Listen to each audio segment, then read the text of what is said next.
So ಈಗ ಹುಡುಗಿರಿಗೆ ತುಂಬ ಟ್ರೆಂಡಿಯಾಗಿ help ಆಗುವಂತಹ ಬ್ಲೌಸ್ ಕಾನ್ಸೆಪ್ಟ್ ಇದು. ಪ್ಲೈನ್ ಸ್ಯಾರೀಸಿಗೆ ಹಾಕೊಳ್ತಾರೆ, ಜೀನ್ಸ್ ಮೇಲೆ ಹಾಕೊಳ್ತಾರೆ, ಅಥವಾ ಸ್ಕರ್ಟ್ಸಿಗೆ ಹಾಕೊಳ್ತಾರೆ. ಸೊ ಡಿಫ್ರೆಂಟಾಗಿ ಯೂಸ್ ಮಾಡ್ಬೋದು ಈ ಬ್ಲೌಸ್ನ. ಸೊ ಸಿಂಗಲ್ ಟೈ ಬ್ಯಾಕಲ್ಲಿ ಬಂದಿದೆ. ಮತ್ತು ಇನ್ನೊಂದು ಏನಂತ ಹೇಳಿದ್ರೆ ಬ್ಯಾಕ್ ಲೈನಿಂಗ್ ಬಂದಿಲ್ಲ ಇದಕ್ಕೆ. ಬ್ಯಾಕಲ್ಲಿ ಲೈನಿಂಗ್ ಇರೋಲ್ಲ. ಸೊ ಕಂಪ್ಲೀಟ್ ಟ್ರಾನ್ಸ್ಪರೆಂಟ್ ಇರುತ್ತೆ ಬ್ಯಾಕು.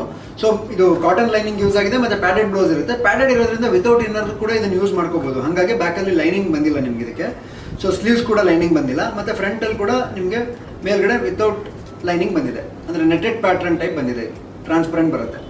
ಸೊ ಯುನೀಕ್ ಆಗಿದೆ ನೋಡಿ ಪ್ಯಾಟರ್ನ್. ಇಷ್ಟು ಟೈಮಲ್ಲಿ ನಾನು ಈ ಥರ ಬ್ಲೌಸ್ ಯಾವುದು ಇಂಟ್ರೊಡ್ಯೂಸ್ ಮಾಡಿರಲಿಲ್ಲ. ಸೊ ಇದೇ ಫಸ್ಟ್ ಟೈಮ್ ಈ ಸ್ಪೆಷಲ್ ವೆರೈಟಿ ಇಂಟ್ರೊಡ್ಯೂಸ್ ಮಾಡ್ತಾ ಇದ್ದೀನಿ. Front V neck, back V, ಮತ್ತು ಟೈ ಸಿಂಗಲ್ ಹುಕ್. ಸೊ ಈ ಥರ ಬರುತ್ತೆ